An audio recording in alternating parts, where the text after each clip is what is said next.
Asia underwater, how 137 million people's lives are being put at risk. Khurshid had been left with nothing, then that too was washed away. The 28-year-old fled her home country of Myanmar in January with her two daughters, escaping the latest outbreak of violence, and was living in the Kutapalang makeshift settlement in Bangladesh when Cyclone Mora arrived 5 months later and displaced up to 500,000 people. My house was shattered. It broke the wooden planks supporting my hut and blew away the polythene rooftop. The wind and water destroyed whatever little possessions we had, she told UNICEF workers in June. Several weeks later, across the Himalayas in South China, over 12 million people were forced to flee their homes as floodwaters rose for yet another year. In China's southeastern Jiangxi province alone, flooding this year has so far caused $430 million in damages and economic losses. In neighboring Hunan province, 53,000 homes have been destroyed, and the flooding has yet to fully recede. Increasingly severe weather, triggered by climate change, is putting hundreds of millions of people at risk across the rapidly developing countries of southern Asia. In the next 30 years, it is projected that heavy rainfall events will be increasing, in Asia, by about 20% for sure, climate scientist Dewey Kirano at Australia's Commonwealth Scientific and Industrial Research Organisation, GSIRO, told CNN. Southern Asia is already the wettest area on the continent and one of the wettest regions in the world, receiving an average of at least 1,000 millimeters of rainfall a year. As the rains fall harder, more than 137 million people in India, Bangladesh and China will be put at risk of coastal or inland flooding, more people than in the rest of the Asia-Pacific combined, a study in 2012 found. Aggravating flooding through poor drainage and short-sighted planning is the sprawling, rapid urban growth across South Asia, built to accommodate the millions of rural residents moving to cities. You still have to have proper draining. It was a green field and now it's an urban area. Quite often, if you don't do that, because you've concreted everything, the flood runoff is so much higher and the deaths are much worse, Oxford University visiting fellow and WWF advisor Paul Sayers told CNN. The majority of flood-related deaths and injuries worldwide since 1950 have been in 3 countries, China, India, and Bangladesh. According to statistics from Belgium's Universiteit Katholiek de Leuven's Emergency Events Database, since 1950, more than 2.2 million people in these countries have been killed by flooding. That includes the estimated 2 million people who died during the disastrous 1959 floods in China. The world's leading authority of climate change, the Intergovernmental Panel on Climate Change, IPCC, wrote in its latest report the Asia region was already suffering huge economic losses from weather and climate disasters, with 1/4 of the entire world's economic losses from disasters in Asia alone. As floods swept through central China in July 2017, leaving devastation in its wake and almost 90 people dead or missing, locals took to Weibo to express their horror. The road is blocked, the electricity is downed, water is polluted, no phone signal is detected, elderly, people, and children are waiting for food, said one user living in Shillong village in Hunan province. Photos accompanying the posts showed cracked walls, piles of trash and mud everywhere. The major district has turned to a dead city, another user said.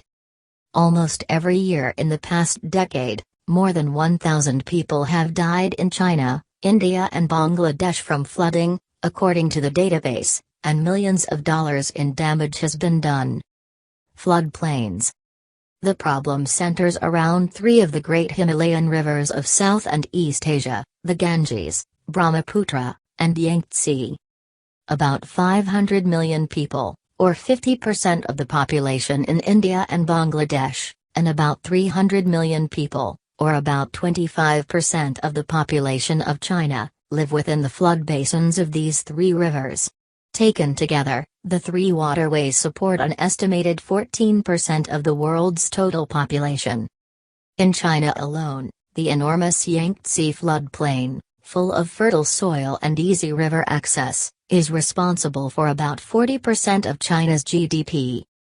Many Asian cities, and especially some megacities, have been built in the deltas of major rivers where ports could link the cities to the global economy, a report by the Asian Development Bank in 2012 said. When the heavy rains higher up in the floodplains flow into these rivers, water levels rise dramatically, and floodwaters pour into the surrounding cities and towns. For example, this year, torrential rains caused a Yangtze tributary in Hunan to rise a record 3.2 meters above the warning level, bursting its banks and swamping crops and houses. Still, these factors have been here for years. Why is the danger growing now? Concrete and drains. Flooding in urban environments is more costly in terms of lives and loss of property because without a natural way to disperse the floodwaters they can cause damage beyond the scope of the actual flood, experts say. A lot of the urbanization has happened in a largely unplanned manner. For instance, they don't have risks adequately taken into account, they don't invest enough in sustainable drainage, Abhas Jha, the World Bank Sector Manager for Transport, Urban and Disaster Risk Management for East Asia and the Pacific, said.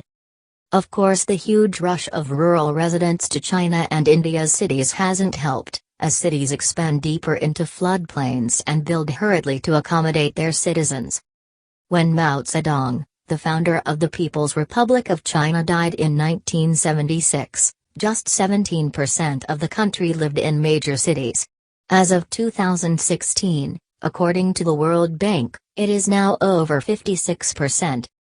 India, which started from a similar point as China, has doubled the size of its urban population, with 33% of its people in large cities.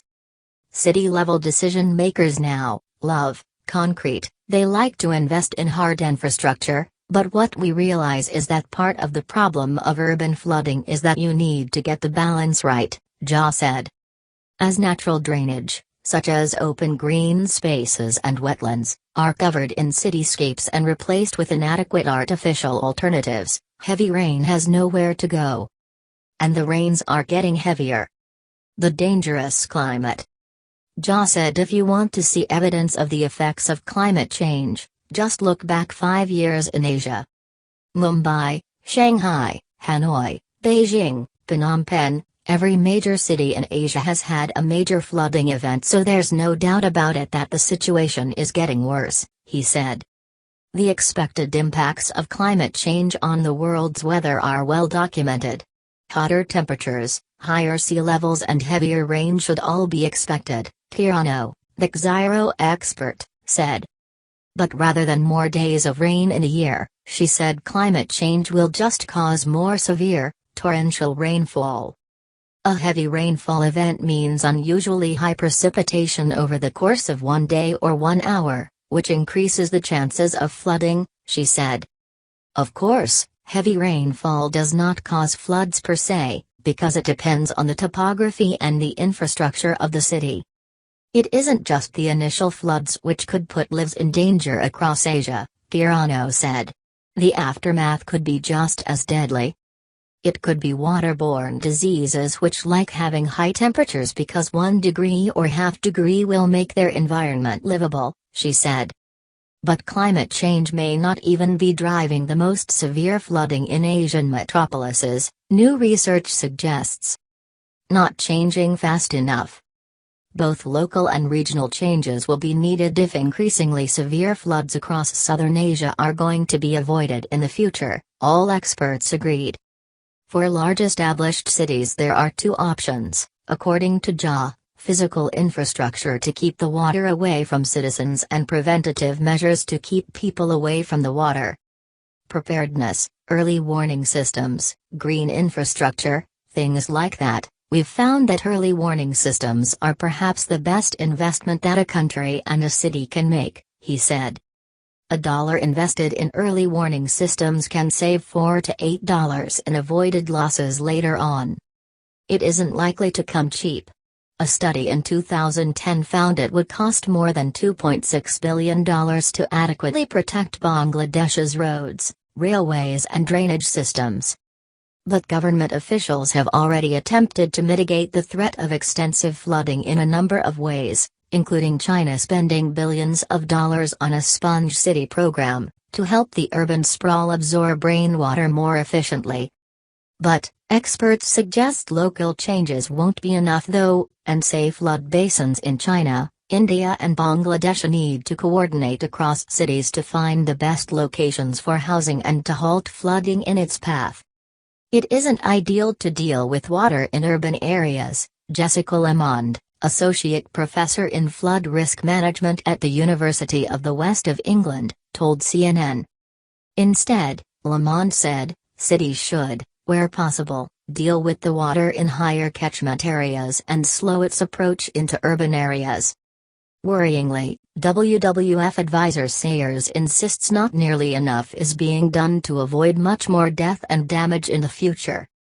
If you don't do that preparation, you're basically resigning yourself to a future you're constantly going to be responding to major events, and to worse events, he said.